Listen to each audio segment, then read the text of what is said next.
who's interested in doing so. Is there anybody specifically on the commission that doesn't want to move forward with that brick? Good. Hearing that. Repeat the question. Anyone what? Oh, was there anybody on our commission that was not interested in funding the BPAC brick? I can't tell if that's monopoly money or not, so change that. Great. So based on that, I know that there was some discussion about the content of what the brick should say. If it's straightforward, the two options were either just something that said, like 2014 BPAC and potentially a quote like, encouraging folks to walk, bike, and drive safe. The other option was to have our last names be on the brick in addition to Groseal BPAC. Is there any way people are specifically leaning as far as the content? I like the names. Current one, I agree. Alan, how do you feel? Well, I purchased a brick for my family, a 4x8, so it doesn't matter. My name will be on it regardless, so either way is fine with me. Aaron? I'm indifferent as well. Okay. And I did hear from Roger, and he said if he'd prefer to have the names. So let's see, that would be 3 for Rob. How do you feel? I would about it like now? just to have the bicycle, pedestrian advisory commission spelled out, and then BPAC, because people often don't know what BPAC stands for, and then just the year, because we're going to have more and more people joining our commission throughout the years, and I don't know, I think it as a commission as a whole, it's kind of more encompassing than having names. I'm kind of old school, where you don't put your name on your jersey, you're playing for the team, and that's kind of my thought behind that. And there's a lot of people that have helped with BPAC that aren't here of us that really have contributed behind the scenes, with our walking and biking school and some other things that we've had help with the bike paths being constructed and things like that. And they're not formal members, but they have helped us out from time to time. And so I kind of think of them as extended family of this commission, and by omitting their names, I kind of feel that, that if we just put it in as a whole, they can kind of feel a little bit more like it's part of them too. So that's my thought. Good points. How does everyone feel about BPAC being the name of the brick, or should we be spelling out the Bicycle and Pedestrian Advisory Commission? So what I see, I was playing around with some of the the formatting, and it seemed like it was challenging to get all of our names in, as well as get the name of our commission. So if we're commonly referred to as BPAC, so in vernacular, I think people know what it is. But Rob does bring up a good point that not everyone knows what BPAC or BPAC specifically is. Yeah, I know when we were doing, Alan and I were going around and getting businesses to participate when we were at Kroger's and things like that. It seemed to be a commonly asked question when they saw our shirts. So that's why I was just thinking that it would be there, it'd be self-explanatory. And so. And I say, personally, I'm a little bit more pro having our names, because to identify all the people that have worked very hard on this fountain. But I understand where you're coming from, and based on the challenges, I'm not sure if we will be able to put all our names in. But my leaning is towards. I was able to do it online. I sent an email. I got all the names. Did you? Oh yeah. And did it say Bicycle and Pedestrian Advisory Commission, or did it say BPAC? Spelled out. Spelled out. And then Rob just to take out advisory. You remember that email? A couple of weeks ago? Bicycle Pedestrian Commission. I don't know, but that was my thought, is we have a lot of people that, that help support us behind the scenes, and friends and family, and other people that jump in. So I don't want them to feel included. That's why I thought that just taking our names off there and just leaving it as the whole kind of heads up. I feel that's a very strong point, too. I don't want to omit people, even if it's unintentionally, I don't want to start categorizing. So I think I would like to change my opinion to just putting BPAC on it, and maybe spelling out, if BPAC is on it, maybe even spelling out above it or below it the Groseal Bike and Pedestrian Advisory Commission, So maybe it'll explain to everybody who stops at the fountain what BPAC is, if they look at it. I really don't want to put my name on it now. Rob just made such a strong point that I agree with him on this. So we have 2 firm, no's to the names. We have 2 firm, for the names. Actually, no, 3 for the names. And 2 that can go either way. Definitively, Aaron, how do you feel about this now? Given that information, does that change your opinion at all? No. No. I'm still on it. Okay. Sorry, I can't figure it out. Dang. Well, actually, I agree with the gentleman. Why don't you have, and then because I was thinking Samantha. And the people who help with the bite to good, so I agree with these ones, so that's 3 to 2. Okay. Well, I have my name on a brick too, so I am comfortable, not having my name on this. So, I mean, I think that if we can be creative and figure out a nice way to have everything on the brick without our names, I think we should go that way. Do we want to do a formal vote on this, or should we just proceed as is?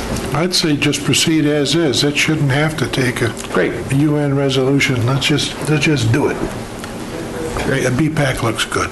Okay. Thank you, everyone. Last thing I had as far as the fountain actually, I have 2 more things about the fountain update. One on the timeline for installation and shipments. Wally, I know we touched on that, so that we're going to be able to get everything done, but I didn't know if there's, anything more concrete that we can, figure out and make sure that we will be ready for the ceremony, which is the second item. I will promise you will be ready for the ceremony. I will also promise you details far in advance. I should know something by the end of this week. Okay. So we're still shooting for the 27th, right? Yep. yes, September 27th. And that moves into the last item here that we might want to look at some of the other logistics as far as, we have the date set, but we don't have a time set specifically. Is it going to be in the morning, the afternoon? Things like the press release. It's been suggested by the Island Roadrunners that we might be able to do, a fun run or something either before or after the ceremony. And we have also been invited to, a lunch/brunch by the Island Roadrunners. And so they were wondering if we'd be available for such. I think I expressed to you that was something that you and the folks from Roadrunners, I think, should just sit down together, set it up yourself. Again, we don't need UN resolutions to talk about cookies. Let's just get it done. They're a great group. Let's honor them, but let's not get overly formal with it. Great. I just bring this stuff up because if I bring it up here, I know for sure that we're definitely going to have it in the back of our minds and be thinking about it outside of these meetings, as well as some people do prefer to hear things in a little bit more concrete, formal situation. So I always want to at least bring it up and make sure that we're okay with moving forward informally. So the date right now is the 27th. Is that a Saturday or Sunday? Saturday. All right, so it's a Saturday for those watching on television here. And the time that they were tentatively saying was 10 o'clock, was that correct? I believe so. All right, so... So the question is, would that be the ceremony time, or would that be getting a fun run? I think those are the details. Again, like Wally was saying, we could probably work out outside of this meeting. Just post on our websites and on the... Put it on EOCam. EOCam and GITV, right? Yeah. Okay, that's fine. So if anybody has any suggestions on the way that they'd like the event to go down, please just send me an email. I'll get everybody's comments, and I'll work with Erica on this. All right. There you go. Brian, Yes. I think we should let the Island Roadrunners call most of the shots. This is the fountain that they donated. I mean, we've certainly helped to raise funds for the installation, things like that, but ultimately it was their donation. They decided to use their money towards that, so I think we should give them a lot of privileges in choosing things like time and events that go along with it. Just my opinion. I think that makes a lot of sense. I was looking just more so like if there's a glaring, like, for example, if Alan couldn't make it, and we find out that, half our commission can't make it. Well, we want to let the Island Road Runners know that, because maybe they'd want to pick a different time, because maybe Alan could do it in the afternoon, but he couldn't do it in the morning. But, I agree with you. Let's let them, pick most of the stuff and just see if there's anything that's, glaringly obvious that we need to change. Okay, moving on. Might I suggest, Yes. Sergeant Veliket has kept Pastor Sean here for an extra half an hour and got him soaking wet, and you are allowed to go out of order, and, we've got a little bit of way to go before the St. Thomas Trailhead comes up on this agenda. I'd love to see him have the opportunity to go home to his wife and family, How about letting them go ahead of schedule? I can't agree with you more. I thought about that ahead of time and completely forgot to make an amendment to my own agenda here. But before we go on, is there a deadline for the customer who want to order the brick, in case they wonder? Labor Day. When's the deadline, or is there a deadline, or Labor Day, the audience? Aaron, would you agree that Labor Day would be a good cutoff? Yes, I heard that from Ann as well. Okay. Not that we couldn't take money for bricks in the future, but that would be the deadline to make sure that they were in for the ceremony.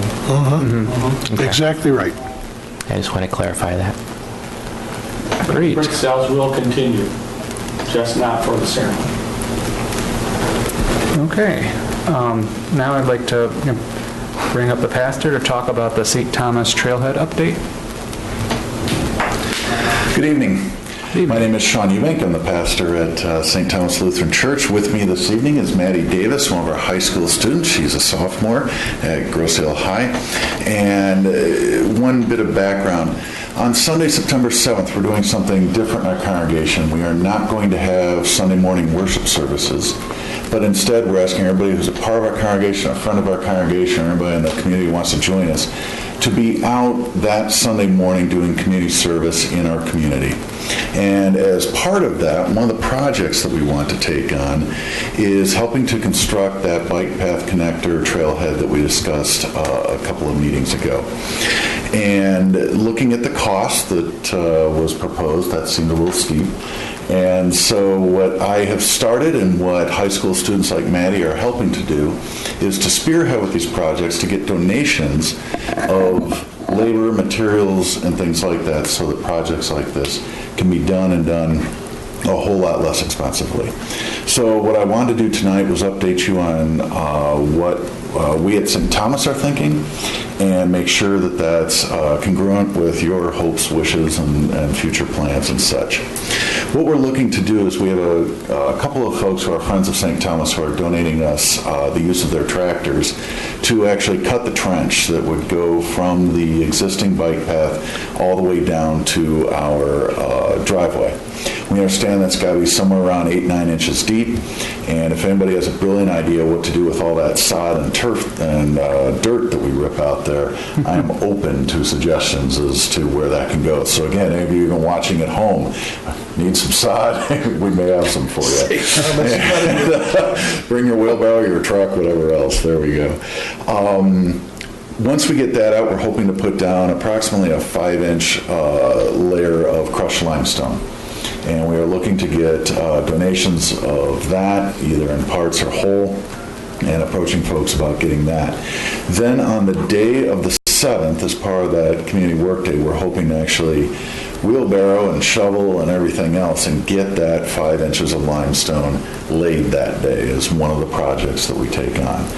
And I understand there's a process that I don't fully understand myself about how to, pat that down and all the things I have to do to compress it in and make sure that we're at the proper depth and thickness and all that goes with it. Then we are again asking for help from some of our local asphalt companies to actually come and lay the blacktop then on top of that following the 7th. So that the hope is we will have that connector done here fairly soon.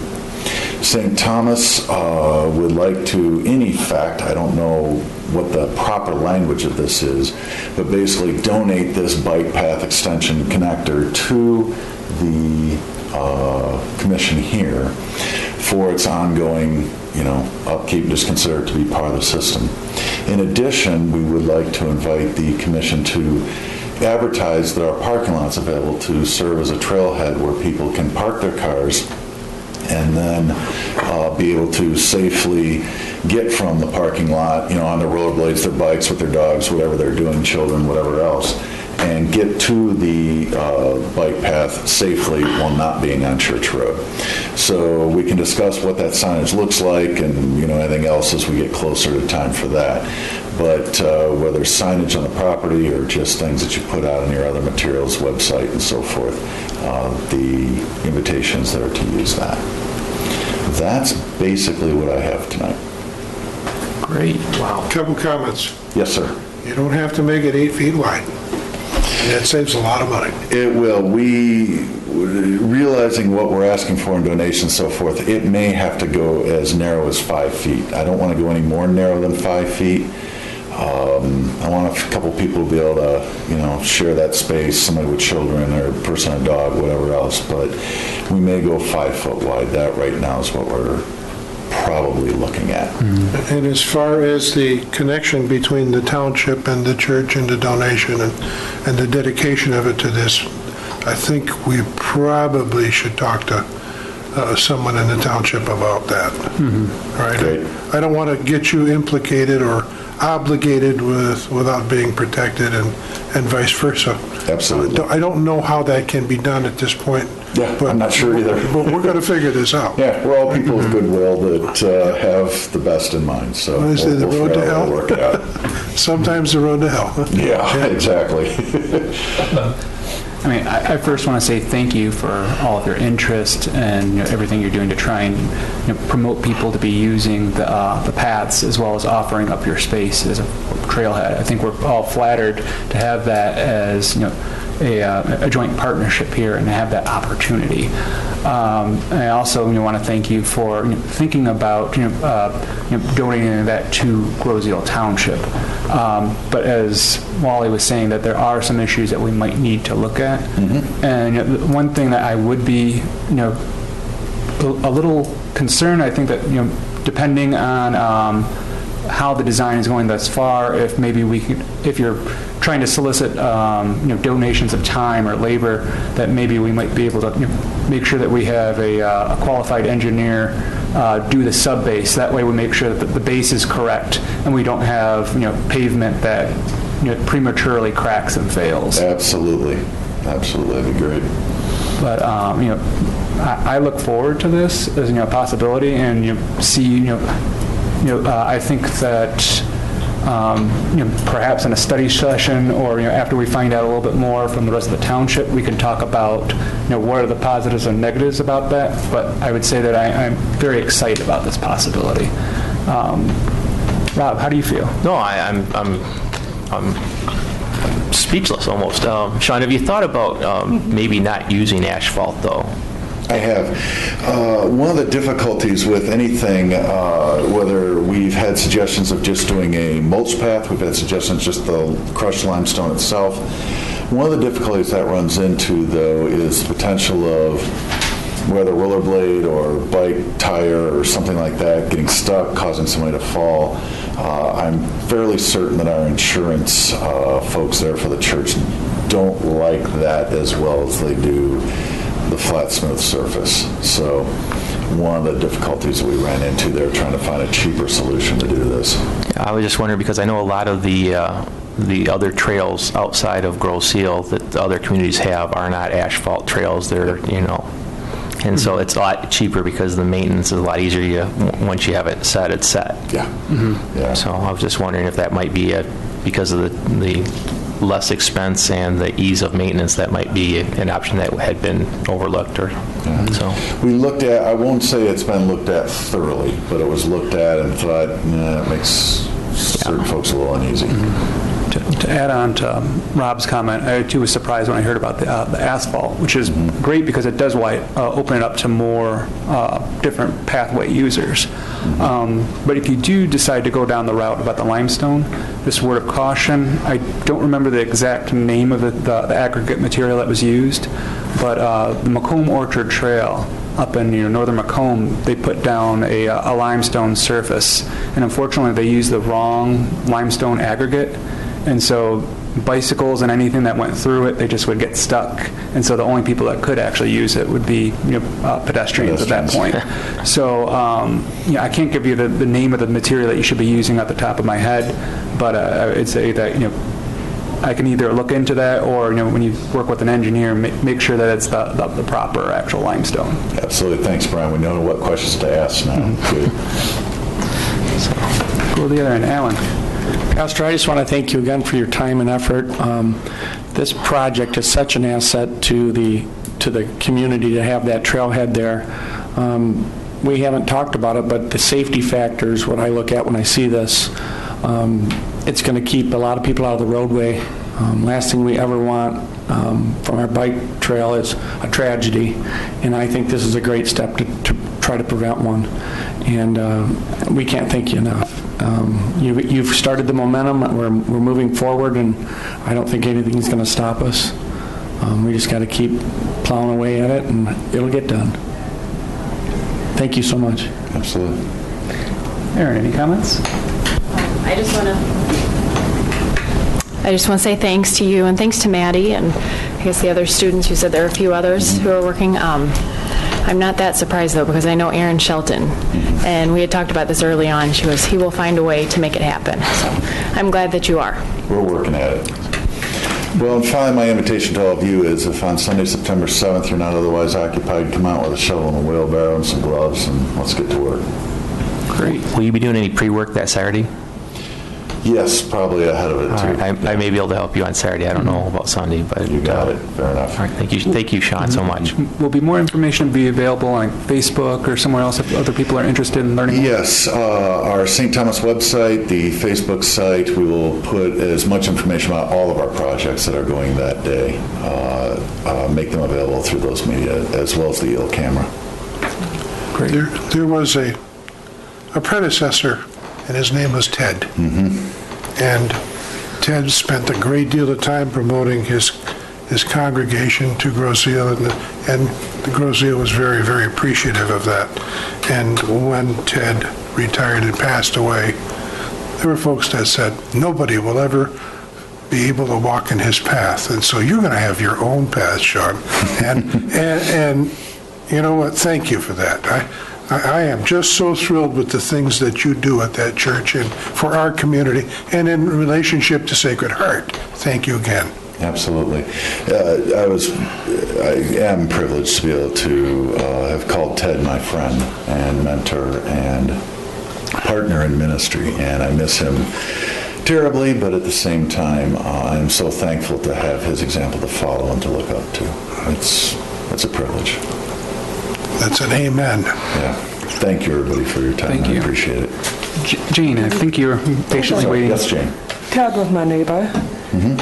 And it would be an honor, I think, for his wife, Marcia, if he could name the trail Ted Alley, Trailhead or whatever. It's just an idea. Ted's Alley. Just a thought. What time on Sunday? Sunday, we'll be working out there from 8 a.m. until noon. That is Sunday, September 7th. Okay. Thank you. Thank you again. Thank you, everyone. Thanks, Maddie. She got $1 million smile. We had to get that on camera. Or at least get her to stand up so we could all see her. There you go. Thanks again, both of you. Thank you very much. All right, thank you. Thank you. All right. Moving on, we have ongoing business of the Horse Mill Path and Maintenance Project updates. Wally, I know you got some news to share with us. Well, I sent you some emails. I stiffened up things a bit and got some answers. Number one, we've had issues on several things to be repaired, bridges and bike paths, and I just finally sent a final note that said, please send me the firm's start date sometime before 4:00 p.m. today. I have a BPAC meeting tonight, and as previously stated, if I do not get a firm start date, I intend to use our township attorney. And I don't have to go further than that. We're going to break the log jam. Horse Mill Path and the repairs to the path in front of the gas station have been delayed by one excuse after another for 4 months. Enough. The response was, "Hi, Wally. I just spoke with Ed Campo about the schedule for completing the punch list. Ed stated that they will start the work on August 27th, 2014, and complete it on September 2nd, 2014. Should you have any questions, please let me know. Thank you, Sahil Sabak, Charles E. Rains Company." Great. And so that's specifically for the That's Horse for Mill the path? repairs to the Horse Mill Path and the repairs to the sidewalk or to the bike path that passes the gas station. The argument about the gas station was trying to get several people involved in making a fix that everybody could be happy with, and nobody's happy with it. So if we're going to have a bike path running through there, we're fixing the bike path with or without apron repairs. So that's up to them. It's their property. So moving forward with that, is it going to be just asphalt filled in with the, fill in the potholes, or how are we actually taking No, care of just the that? same way that Horse Mill's being fixed. Okay. They're going to roll new asphalt in. That path should not be different in its nature than any other square inch of the bike path. Great. And that is wonderful news. I know everyone that's used the path, including myself, has had to veer out of the way, get over onto the grass, basically do unpredictable, maneuvers in order to avoid those potholes, creating safety situations. One of the things about that area around the gas station is it has recently been studied in detail, and we may be having a sewer slowly collapsing there. And that may be the reason for that big puddle. So if that's the case, we're going to have a combined effort with several township departments to get the sewer repaired and then finally the apron repaired. But again, enough is enough. We paid good money for our project. We had somebody who said, "I'll do it for this price," and they said, "We'll fix anything that's on the punch list." Now they're going to be fixed, one way or the other. I don't like to be that way, but I will be that way. So, this potential sewer collapse, that's newer That's information. investigating right now. So is that what they were looking to, why they're postponing actually putting in the, fixing up the actual path across the driveway? I'm just wondering if we're going to... It's just another story in the naked city, It's just, let's just not worry about the specifics of why. Let's worry about getting our bike path fixed, and that's what I want to do. Great. Well, thank you, Wally. We'll address as a township the other issue, but the bike path, we've waited long enough. Okay? Okay, now the bike path, when we get that repaired, down the road when the gas station decides to repair his own driveway, will it destroy our new bike path? Anything he destroys, he has to fix. No, not a worry. Okay. And one thing I'd like to investigate the feasibility of as we move forward with our non-motorized plan is, making sure there's differentiation between the path and the local driveways, so that way people know that there's a path coming through.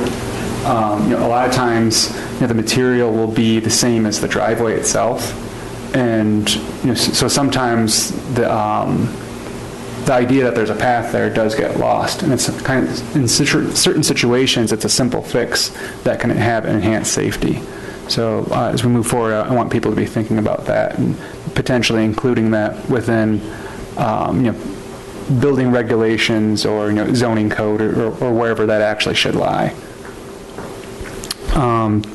So I guess the other question about the path and maintenance project, Wally, is, I did hear you say that it looks like we probably could use like another ceiling or something along the the pathway either later this fall or potentially in the spring, with hopefully doing it this fall so that way it's ready for winter.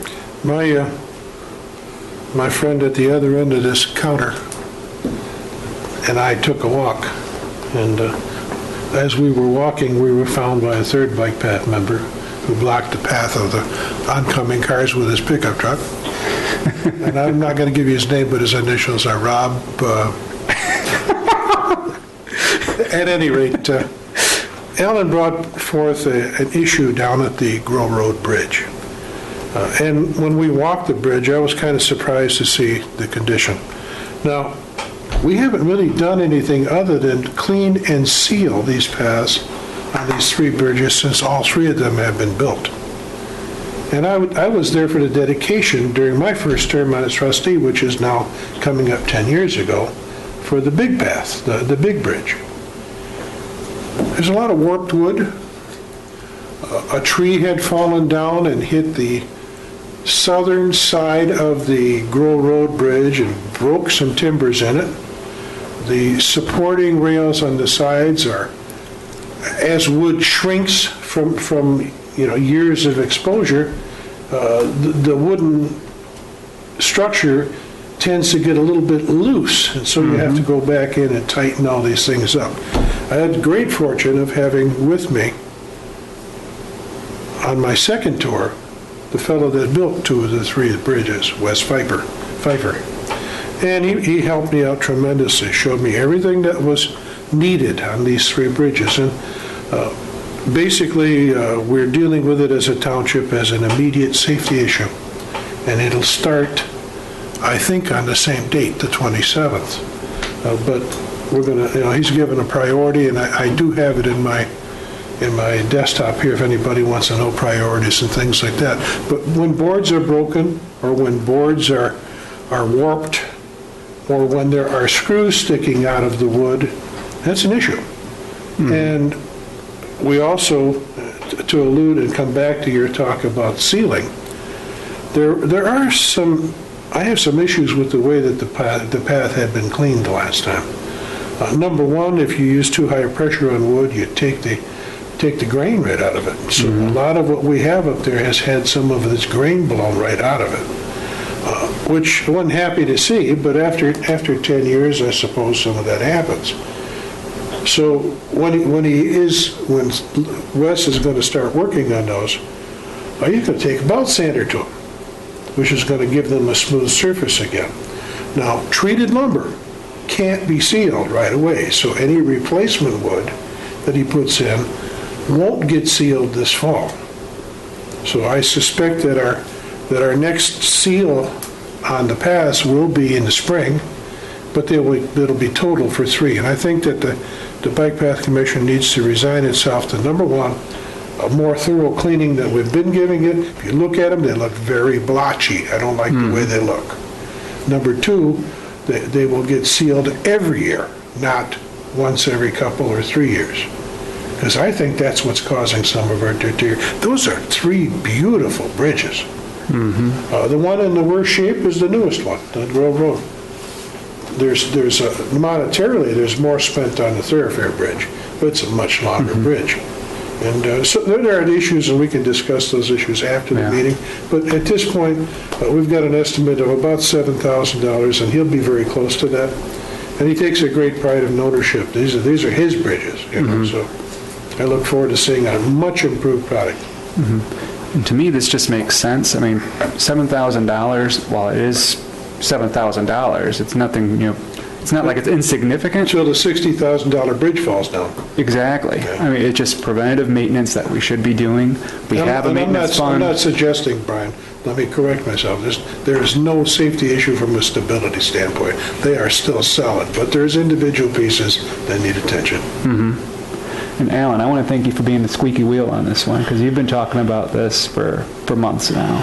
And Rob, I know you were talking about it last meeting, so thank you, all 3 of you, for looking at that and making sure that this is happening and that we preserve our bridges and our paths for as long as we can.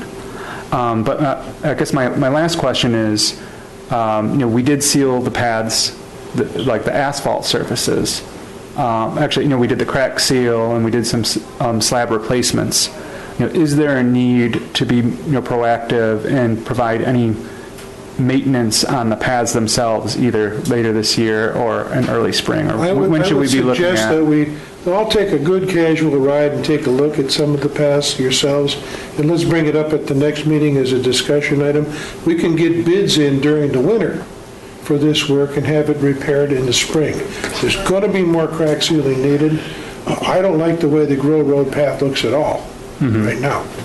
And I'm thinking that we ought to be remilling and putting a new fresh surface down on that. That's one thing I think that we need to do, because we're going to have more and more bike path.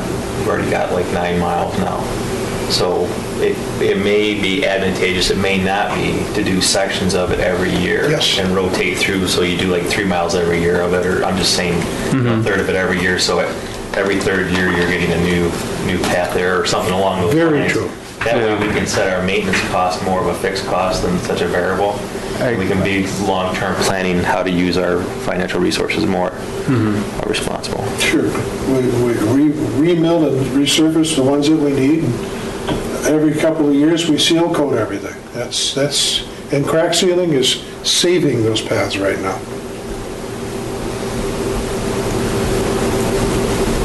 Great. Keep up the great work on this, guys. Moving on, I had new business, and one thing I wanted to bring up was Walk to School Day.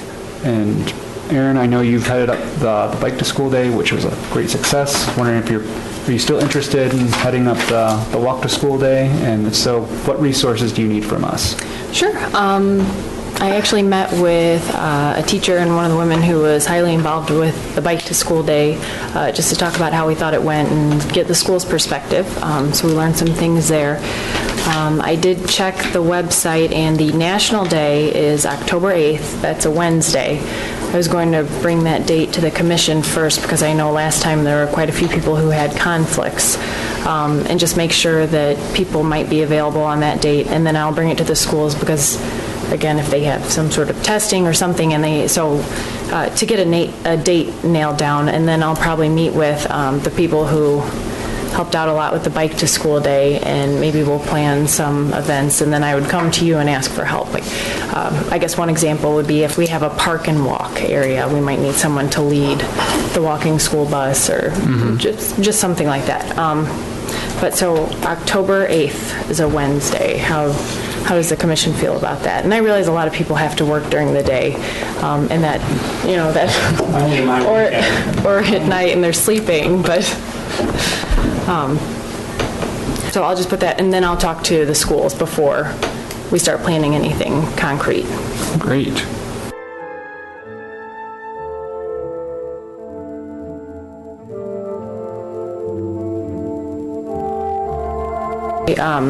And that's why I figured I would ask, but do you see any reason it shouldn't be on October 8th? The 9th. Okay, so you can't help the 8th? The 8th, no. Okay, I can't do the 9th. 9th is my wife's birthday, so I prefer the 8th. Well, you could just tell her that everybody's walking in celebration of her birth. That's right. See how that goes. I say my day was getting a little longer there. Aaron, let me ask this question. So, I think basically it's going to be sometime early October, whether it's the 8th, 9th, 7th, whatever. But should we lay the groundwork to the schools before the end of the school year to let the principals and school leaders know that that's when we're looking to do this? So kind of just plant that seed now, so that, they're going to forget, like all the kids forget everything they learn during summer vacation, but at least let them know that, so they can start to tentatively looking into the fall schedule to see if there's any conflicts with Iowa Basics or any of this kind of stuff. So you said end of the school year. You mean retrospectively we should have talked to them? Yeah, and move next year when we go through the cycle. I don't know that they even have their calendars set, because they post their calendars online, and that's how I could look. And actually, now that Jane mentions one of those dates, I know that week there are 2 late start days. And I know that all that still has to be approved, but that is published, so I don't know that they even have all that available. And I did say in a follow-up email with the Bike to School Day, save the date for walk to school date, but I don't Okay, know yeah. how much stock was put in that, because the bike to school, or the walk bike to school organization did have that date already set. And Okay. we'd like to go with the national date, just because No, there's I so many think- resources I available. think Last time they that's- offered to send people out. Yeah. But so, there was a save the date in the email. I don't know No, how far it went. as long as we're, just like I said, just throwing that out there so they're aware it's coming kind of thing, everybody appreciates the heads up. Sure. So, that being said, since you've already looked at the school calendar and you kind of know there's some late start dates, I think that probably would drive the date that we'll want to do this. If it's a late start and it's on the 8th, we may want to have to look for a different. But the 8th is not a late start. Okay, well- That's what I checked. right. There's nothing on the calendar, but obviously I need to go to the schools themselves and the superintendent and make sure it's okay with them. Yeah, as far as I'm concerned, I think that date's a good date, but Great, well, thank you for looking at this already, and we look forward to any way we can help out. I guess, before we move into reports and closing, just open it up to see if there's any other commissioners that have anything else that they'd like to bring up. I'd like to bring up a couple of things. One, with Sean offering the trailhead there to be at the Lutheran Church, I think that would be maybe a future opportunity to put signage in about the safety and rules of the bike paths. I know Lake Erie Metro Park has a nice sign at the beginning of their bike path as you enter their park, laying out the ground rules, and I think that would be a good model to look at how we would want our signage to be. And then, of course, we'd have to figure out how that would get done, whether it be a Boy Scout project or be funded by private or public funding or whatever. But I think we do need to start thinking about signage like that on the paths in a few key spots. So that's just one thing I wanted to share, that thought. The other thing I wanted to share with this commission, since we all have a passion for riding and walking, last night I participated in something called the Slow Roll in Detroit. All right.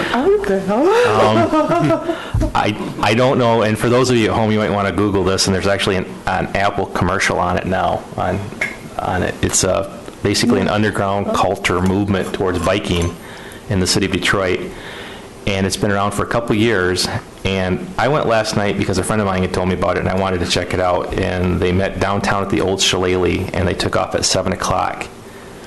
And they suggest that you wear helmets and safety, but a lot of people don't. And a lot of people come with just about every kind of bike you could ever imagine, with boom boxes and baskets and dogs and kids and everything. And this movement has started with just a few people in the city wanting to just exercise and have a social gathering. And last night, there were about 2,000 people that showed up to do this ride. And it's becoming so popular, the people I talked to were far away as the other side of Toledo, Davison, Michigan, Port Huron, Brighton, all came to Detroit last night just for this bike ride. And in fact, other cities are trying to do the same thing now. Toledo is now having a slow roll on Sunday nights. And so it's really gaining momentum, and it's actually putting a good spin on the city of Detroit for things. So I just don't know how we can tie into that yet, but my wheels have been turning on how we could tap into that somehow. I'm kind of thinking about that. My husband and I went to the roll. It's like 2.5 miles long of bikers. Remember that one area we had to stop about 10 minutes? It's about 2.5 miles long. It's rated between 4,000 to 9,000 people, whatever. But I'm kind of thinking, why don't we have something in Bird, maybe meeting Grozier with a new trailhead. Everybody back on the bus, and then go to the Elizabeth Park. That'd be a fun project. Yeah, no, it was just a great opportunity to see all the biking enthusiasts around, and it's a sport that's growing by leaps and bounds, and it's not going to go away. So as a community, we need to think about how to embrace that and continue to build on that philosophy. So, Great. Yeah, I'm pretty familiar with the slow roll. Fortunately, I haven't been able to ride myself, but I know all about it, and that it's actually one of the largest reoccurring bicycle events in the entire country. And it's just amazing to see it happen, especially since it's like every week and every Monday. And they always change up the route. They always change out exactly, where they're starting. So you're always going to get like a new, fresh, view of what's going on in the city of Detroit. And I can tell you that bicycling culture in the city of Detroit is growing by leaps and bounds. There's, new industries like bicycle manufacturers coming into the city of Detroit. I've met with folks that they're actually designing, bicycle vehicles that are set up for freight applications. So essentially, you've got like a bike that is generally as long as like a tandem bicycle, and it's got a huge cart in the front. So that way, you could even like be loading it up with lumber and taking it across town. And there's all these pedicab companies. I mean, there's so many different entrepreneurs that are coming out and looking at all these different ways to spin bicycling technology and culture, and it's amazing. You're right that we need to capitalize off of that. Perhaps you guys are familiar with. If not, I encourage you to go to the Michigan Department of Transportation's website. They have a bicycling page, and they just released a report called the Economic Impact of Bicycling on the State of Michigan. It's $668 million a year just from local bicycle shops and events and a little bit of tourism. It was basically a very conservative estimate that they're just looking at the industry side and looking at a few communities. So they looked at 2 neighborhoods in Detroit. They looked at Ann Arbor. I think they looked at Holland and Grand Rapids and a couple, Traverse City, and maybe like one or other community.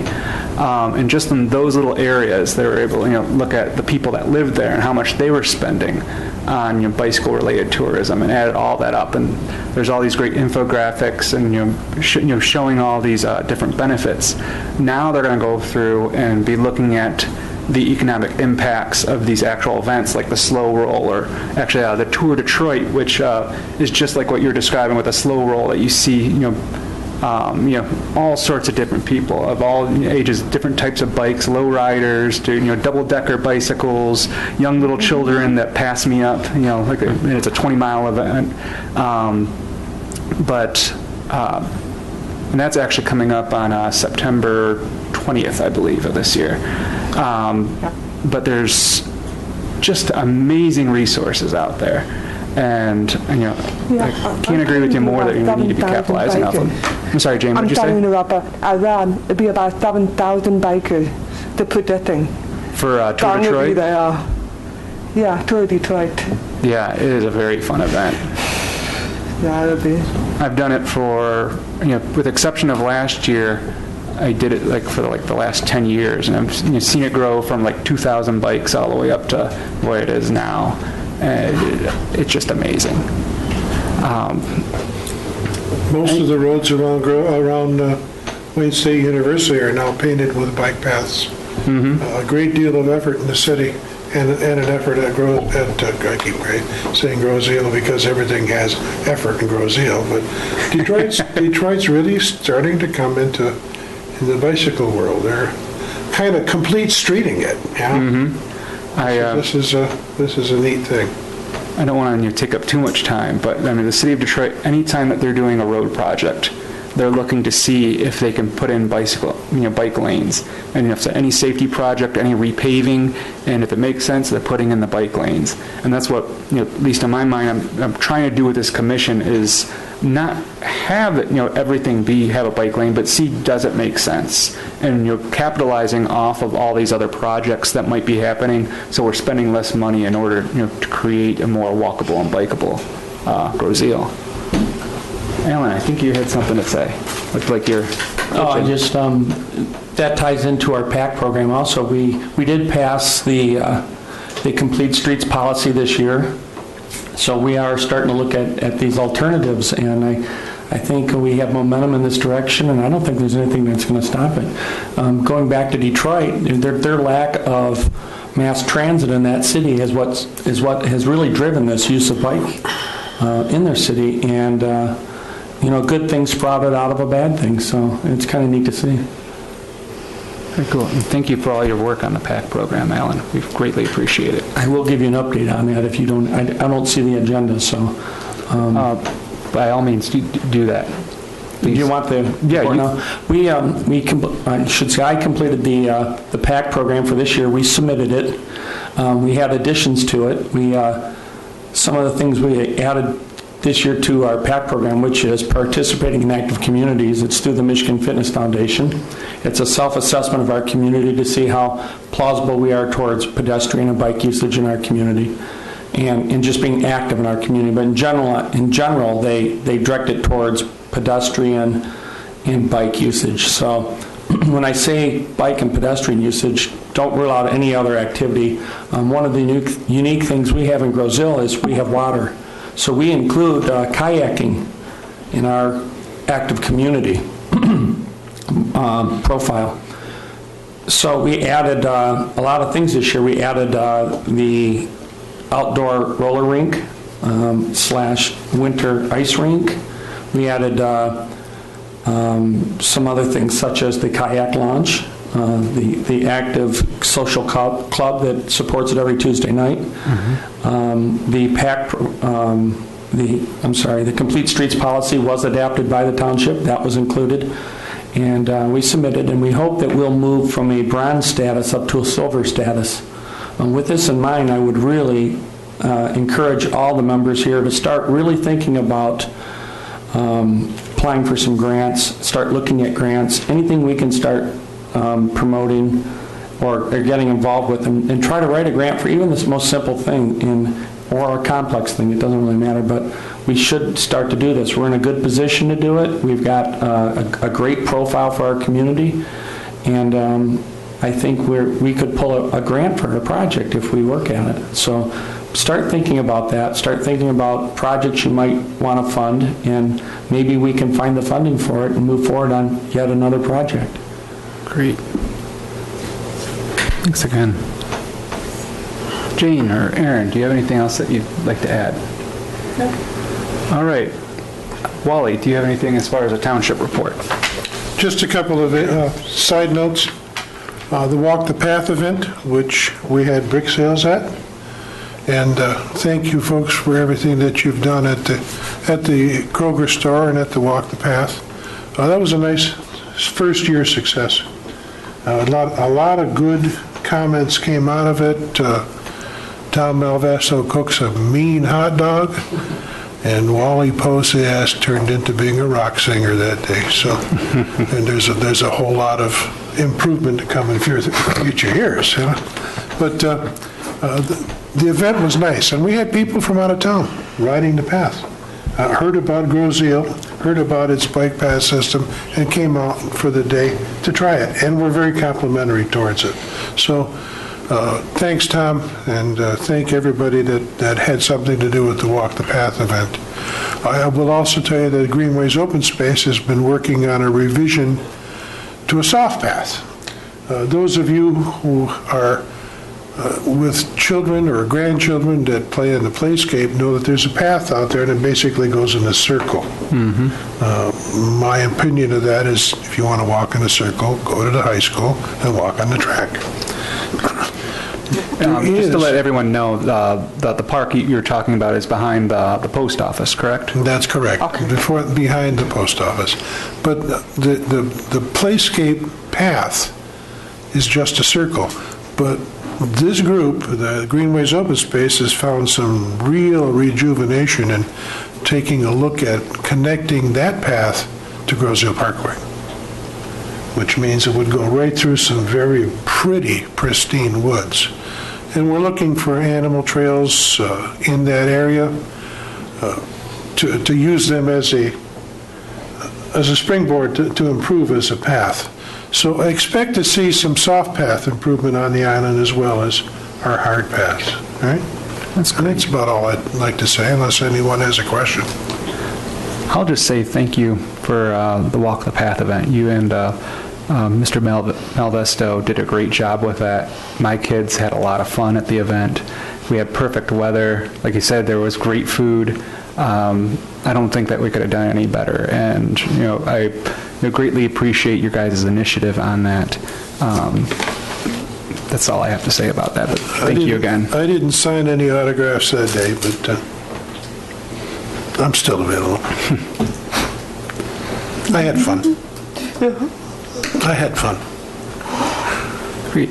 Last thing on the agenda is the chairman's report, and I'll keep it brief. And I'll just let everyone know that I have been talking with folks at the Michigan DNR, and there is a lot of interest in potentially providing a route for the Governor's Showcase Trail on Grosse Ile. So the final route is still up for debate, but they're very interested, and I'm going to make sure that we can capitalize off this, so that's feeding our downtown, showing off our parks and all the various resources that we have on this island.